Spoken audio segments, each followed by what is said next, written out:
po si Mario Maria Victoria. Ika, susi sa pagkaisa. Tula ng gistan ay Diyos. Itong tulang ito ay sa mga kapwa ko Pilipino. Tayo'y dapat nagkakisa, isang dugo, isang pamilya. Pagiging Pilipino ay na nga mapahalagahan ang mapapakita. Tayo ba ay nagkakaisa? Tayo ba ay nakikiisa?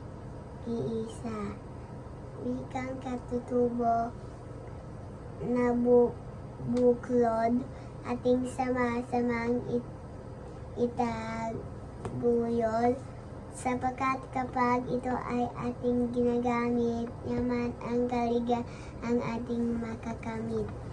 Buong bansa'y may kapayapaan. Dahil sa wikang katutubo, tayo'y nagkakaunawaan. Taga-iwang pulo ka man, dahil sa aking wika tayo ay may kaisahan.